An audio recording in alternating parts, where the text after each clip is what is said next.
Hi friends, welcome to Ammadi Kitchen. வாங்க இன்னைக்கு தீபாவளி ரெசிபியா முறுக்கு ரிப்பன் பக்கோடா எப்படி செய்யறதுன்னு பார்க்கலாம். ஒரே மாவை வச்சு இந்த ரெண்டு ரெசிபியும் எப்படி குயிக்கா ஈஸியா செஞ்சு முடிச்சிடலாம்னு பார்க்கலாம். கடைகளில் வாங்காம இந்த ரெண்டு ரெசிபியும் நீங்கள் வீட்டிலேயே ரொம்ப ஈஸியாக செஞ்சிடலாம். ரொம்ப ஒரு 10 நிமிஷம் போதும் இந்த ரெண்டு ரெசிபியும் செய்கிறதுக்கு. எப்படி ஈஸியாக செய்கிறதுன்னு பார்க்கலாம் வாங்க. முதல்ல ஒரு பெரிய பவுலில் 3 கப் அளவுக்கு அரிசி மாவு எடுத்துக்கோங்க. இது கூடவே 1 கப் அளவுக்கு மைதா சேர்த்துக்கலாம். அடுத்ததாக 1/4 கப் அளவுக்கு கடலை மாவு சேர்த்துக்கோங்க. அடுத்ததாக இது கூடவே 1 டேபிள் ஸ்பூன் அளவுக்கு மிளகாய்த்தூள் சேர்த்துக்கோங்க. வெறும் மிளகாய்த்தூள் சேர்த்துக்கோங்க. 1/2 டீஸ்பூன் அளவுக்கு மஞ்சள் சேர்த்துக்கலாம். தேவையான அளவுக்கு உப்பு சேர்த்துக்கோங்க. அடுத்ததாக 1/2 டேபிள் ஸ்பூன் அளவுக்கு வெள்ளை எள்ளு சேர்த்துக்கிறேன். கூடவே 1/2 டீஸ்பூன் அளவுக்கு பெருங்காயத்தூள் சேர்த்துக்கோங்க. இப்போ 2 டேபிள் ஸ்பூன் அளவுக்கு பட்டர் சேர்த்துக்கோங்க. அன்சால்டட் பட்டராக இருக்கட்டும். இப்போ இது எல்லாத்தையுமே நல்லா கலந்து விட்டுக்கலாம். ஒரு 10 நிமிஷத்தில் இந்த ரெண்டு ரெசிபியும் செஞ்சிடலாங்க. இந்த மாவு பிசைகிற நேரம் மட்டும்தான் ரொம்ப கிறிஸ்பியாக ரொம்ப டேஸ்டியாக இருக்கும்.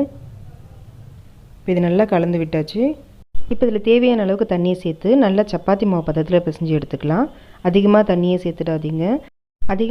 சேர்த்துடாதீங்க. கொஞ்சம் கொஞ்சமாக சேர்த்து இது நல்லா பிசைஞ்சு விட்டுக்கலாம். பாருங்கள், இப்போ நல்லா நம்ம அழுத்தம் கொடுத்து பிசைஞ்சு எடுத்துட்டோம். ரொம்ப சாஃப்டான மாவு ரெடி ஆகிடுச்சு. இப்போ நம்ம முறுக்கு பிழிய ஆரம்பிச்சிடலாம். நான் ஸ்டார் அச்சு எடுத்திருக்கேன். உங்களுக்கு எந்த மாதிரி அச்சு வேணுமோ அதை நீங்கள் எடுத்துக்கோங்க முறுக்கு அச்சிலேயே. இப்போ இதை நம்ம முறுக்கு மிஷினில் நம்ம ஃபிக்ஸ் பண்ணிக்கலாம். கொஞ்சமாக இதை மாவு எடுத்து இந்த முறுக்கு மிஷினில் ஃபில் பண்ணிக்கோங்க. இன்றைக்கி இந்த ரெசிபியை செஞ்சு பாருங்கள். செஞ்சு பார்த்துட்டு எப்படி இருந்துச்சு அப்படின்றத எங்கிட்ட கமெண்ட் செக்ஷனில் சொல்லுங்கள். அவ்வளோதாங்க, இப்போ ரெடி ஆகிடுச்சு. நம்ம இப்போ முறுக்கு பிழிய ஆரம்பிச்சிடலாம். எண்ணெயை காய வச்சுட்டு மீடியம் ஃப்ளேமில் வச்சுக்கோங்க. இப்போ கைவிடாமல் நீங்கள் முறுக்கு பிழியுங்க.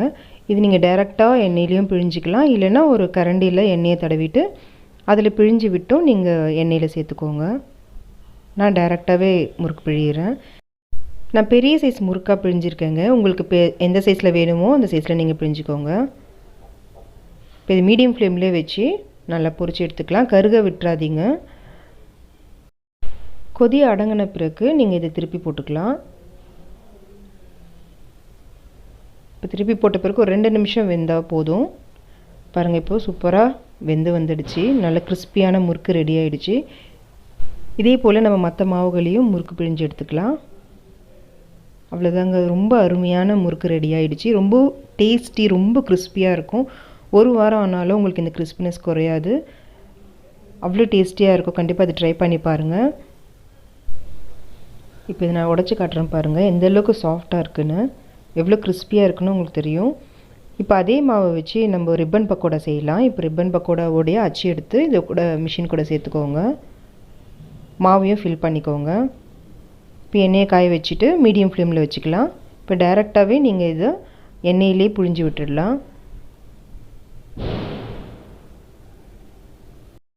இந்த ஒரு மாவு வச்சுட்டு நீங்கள் டிஃப்ரெண்ட்டான அச்சு யூஸ் பண்ணி நீங்கள் டிஃப்ரெண்ட் ஷேப்பில் நீங்கள் இந்த முறுக்கு ரெசிபிலாம் செஞ்சு பார்க்கலாம்.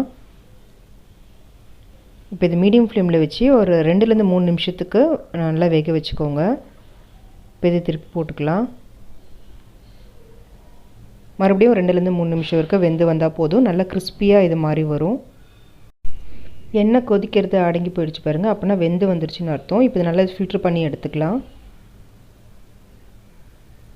அவ்வளோதாங்க, ரொம்ப கிறிஸ்பியான ரிப்பன் பக்கோடா ரெடி ஆகிடுச்சு. இதே போல் மற்ற மாவுகளையும் நம்ம பிழிஞ்சு எடுத்துக்கலாம்.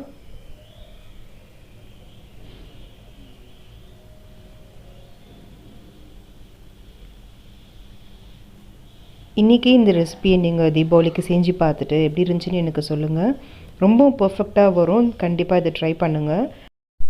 உங்களுக்கு இந்த ரெசிபி ரொம்ப பிடிச்சிருந்துச்சுன்னா உங்கள் ஃப்ரெண்ட்ஸ் அண்ட் ஃபேமிலி கூட இந்த வீடியோ ஷேர் பண்ணிக்கோங்க. அவங்களும் இதை செஞ்சு பார்த்துட்டு என்ஜாய் பண்ணட்டும். அப்படியே மறக்காமல் அம்மடி கிச்சனுக்கு சப்ஸ்கிரைப் பண்ணிக்கோங்க. தேங்க்ஸ் ஃபார் வாட்சிங்.